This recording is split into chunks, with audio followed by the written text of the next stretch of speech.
ಮಾಡ್ರಿ. ಒಂದು ಎಕ್ಸಾಂಪಲ್ ಹಾಕ್ಯದ ಮಾಡ್ರಿ.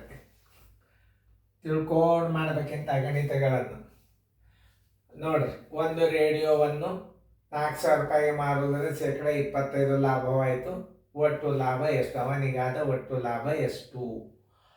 ಅದೇ ಮಾದರಿನೇ ಅದ. ಒಂದು ಸ್ವಲ್ಪ ಕೇರ್ಫುಲ್ಲೇ ಮಾಡಿ. ಹಾಂ, ಎಲ್ಲರೂ ಬೋರ್ಡ್ ಕಡೆ ನೋಡ್ರಿ. ಮಾಡೋದಾಗಿದ್ದು ವಿಡಿಯೋ ಆನ್ ಮಾಡಬೇಕು. ಯಾಕಂದ್ರೆ ಅಷ್ಟೋ ತನಕ ನೀವು ಗಣಿತ ಮಾಡ್ತನಕ ನಿಂದ್ರಂಗಿಲ್ಲ ವಿಡಿಯೋ. ಹಾಂ, ಮಾರಾಟದ ಬೆಲೆ ಬರೋಬ್ಬರಿ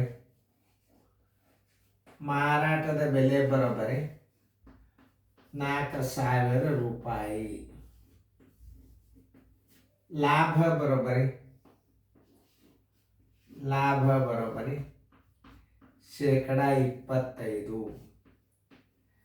ಶೇಕಡ ಮಾರಾಟದ ಬೆಲೆ ಬರೋಬ್ಬರಿ, ಇಲ್ಲೇ ತಕೊಂಡು ಬಿಡೋದು ನೀವು. ಶೇಕಡ ಮಾರಾಟದ ಬೆಲೆ ಬರೋಬ್ಬರಿ ನೀವೇನು ತಿಳ್ಕೊತೀರಿ? 100 + 25. 100 ಕೊಂಡ ಬೆಲೆ 25. ಲಾಭ ಬರೋಬ್ಬರಿ 125 ರೂಪಾಯಿ ಮಾರಾಟದ ಬೆಲೆ ಆಯ್ತು. 125 ರೂಪಾಯಿ ಮಾರಾಟದ ಬೆಲೆ. 125 ಮಾರಾಟದ ಬೆಲೆ ಅದ, 25 ರೂಪಾಯಿ ಲಾಭ ಸಿಗ್ತದೆ. 125 ಮಾರಾಟದ ಬೆಲೆ ಇದ್ದಾಗ ಮಾರಾಟದ ಬೆಲೆಗೆ 25 ರೂಪಾಯಿ ಲಾಭ.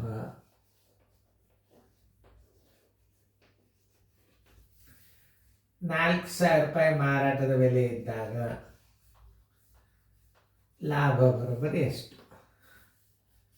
4,000 25 ಲಾಭ ಶೇಕಡ ಮಾರಾಟದ ಬೆಲೆ 125.